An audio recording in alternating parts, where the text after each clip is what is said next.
Hello, my name is Willoughby, and this is one part of the vote on May the 2nd. I want us to say no on everything, but the first part we're talking about is bonds.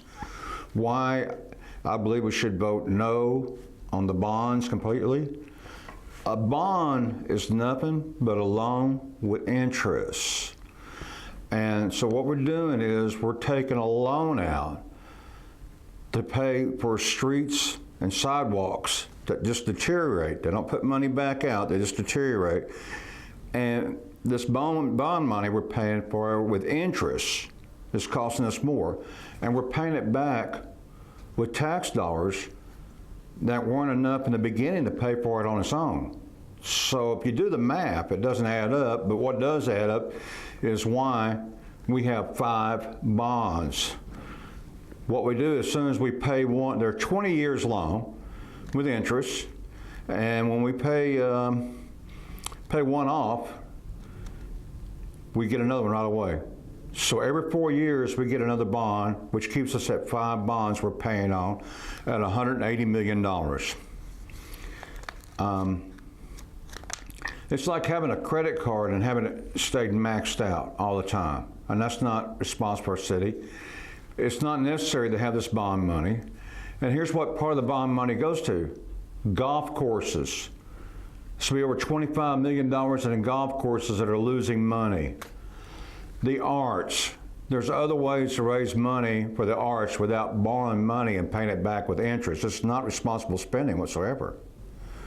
Now, bonds could be good for something that will generate money. You could put up an arena or a stadium that may sell tickets and generate cash. Sidewalks and arts do not generate any cash whatsoever. Or an amusement park, like I have on my website, I believe I have it laid out, Arlington Lake. I believe a children's amusement park with a petting zoo, boat rides, a Ferris wheel boat with a gambling casino on it at nighttime would make a lot of money. The bond money could put something like that in, and that would generate money to pay back the bond. That's fine. We're paying the bonds back with tax dollars. There's not enough tax dollars to even pay for the streets in the first place. Do the math. It's real simple.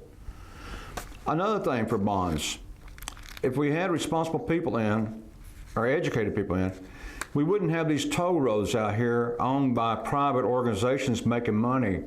Now there's where you could have put bond money. If we had to have toll roads, which I believe our tax dollars should have paid for all the streets, period, anyway, and can, if we ever take back control of our city and put the right people in, eventually tax dollars could pay for all this. You don't need toll roads. But as crooked as it's got, and as many people have got their hands in the tilt, and the money's being wasted left and right in this city, so the way they do it is just put in a toll road and charge us more money for the money they're wasting. And plus, these toll roads, the profits are going to other people outside the city, outside the state. I don't know where they're going to, but they're going to private organizations.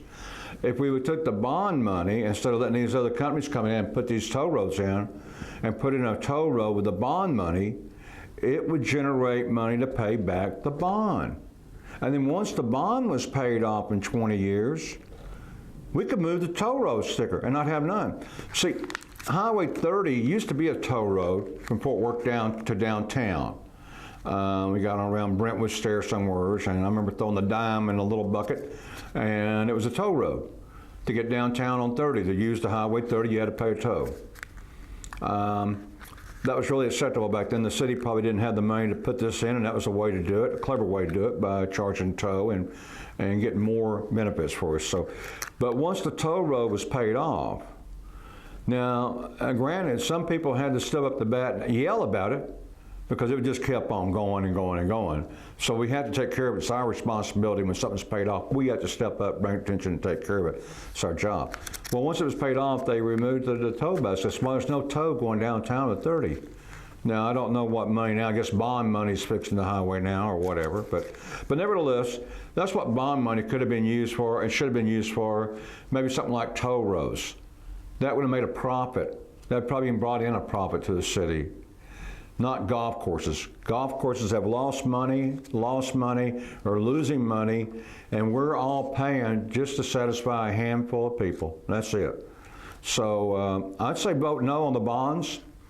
send a signal to them, let's start working on trying to be a more responsible city and get these bonds paid off and have that extra money and start getting it managed right. And that's the only way to do it. So I would say vote no on the bonds, because we're just going to keep on and on and on. That's not a good way to, actually we're passing this debt down to our grandchildren or someone down the road. They're kicking it down the road. So I'm for putting a stop here. There's enough money to replace the money the bonds would do. Just in restructuring things, we have overpaid employees. We have programs that we don't need. Hundreds of thousands of dollars are being wasted here and there. We just need people to get involved, start looking at what's going on, and help us take back our city from the people that's got control of it. So anyway, that's my point on the bonds, and I'll be making another video next week on the pay raise. Why I don't believe the council, we should not do a pay raise. So my whole thing is just vote no on everything. There's several, also, no, that'll go with the pay raise of the charter. That was on that. So, okay, well, there's my point on the bonds. I think it'd be a wise thing to say no.